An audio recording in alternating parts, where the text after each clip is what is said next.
রাজনৈতিক দল তো পুরোপুরি পিতৃতান্ত্রিক, নাহলে ওরা এত কম নারীকে তারা মনোনয়ন দেবে? তারা কোনো নারীকে কোনো মানে হ্যাঁ, দুটো বড় দলের নেতৃত্বে ছিলেন দুজন নারী, তো সেটা একটা মানে ব্যতিক্রম, কিন্তু সাধারণত এটা তো হয় না।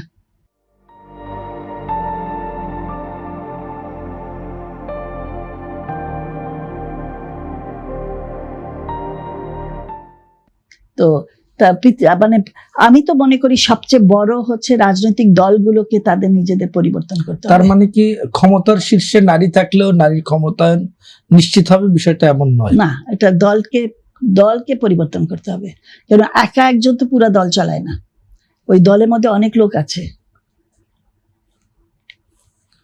আমরা অনেকটা শেষ পর্যায়ে আসছি, তারপরও আমি একটু ভিন্ন কিছু প্রসঙ্গে যেতে চাই যে আগামী প্রজন্মের জন্য কি নিরাপদ সমতা ভিত্তিক ও ক্ষমতায়িত সমাজ গড়তে এখন কোন বিষয়গুলোকে এই সরকারকে নজর দিতে বলবেন? সরকারের প্রতি আপনার পরামর্শ কি? শিক্ষা, নিরাপত্তা নিশ্চয়তা নিশ্চিত করা,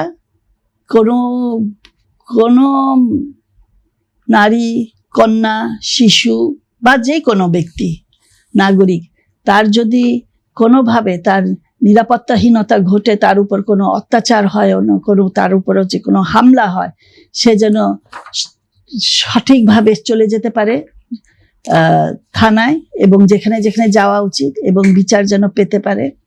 বিচার ব্যবস্থাটাকে ঠিক করা, একটা জিনিস যেটা বলা হচ্ছে এই সরকার, আমি আশা করি তারা এটা করবে, যে ধর্ষণের জন্য আলাদা একটা বিশেষ আদালত তৈরি করা, যেখানে এতগুলো ধর্ষণের কেসগুলো হচ্ছে। আর আমি একটা জানি যে সবকিছু একদম প্রমাণ সবকিছু ছিল একটা এলাকায় ধর্ষণের কেস, 5 বছর লেগেছে ওই কেসের রায় পেতে লোয়ার কোর্টে।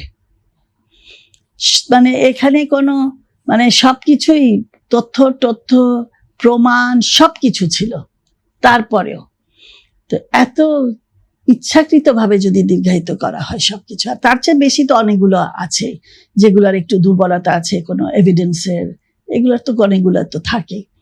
তো এই জিনিসগুলো যদি একটা দ্রুত আলাদা করতে পারে, কেন ওরা সবসময় অজুহাত দেয় আমাদের এত বিরাট মামলার একটা ব্যাকলগ আছে, সেই কারণে আমাদের এটা পারছি না করতে।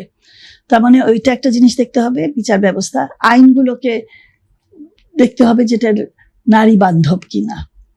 আর প্রথমে সবচেয়ে বড় যে শিক্ষা, প্রাথমিক স্কুল থেকে নিয়ে তারপরে যেটা হচ্ছে যে মাধ্যমিক, উচ্চ মাধ্যমিক, কলেজ, বিশ্ববিদ্যালয়, সবগুলো বিদ্যালয়, বিশ্ববিদ্যালয়, সবগুলো জায়গায় তাদের পুরো শিক্ষাটা দেওয়া উচিত।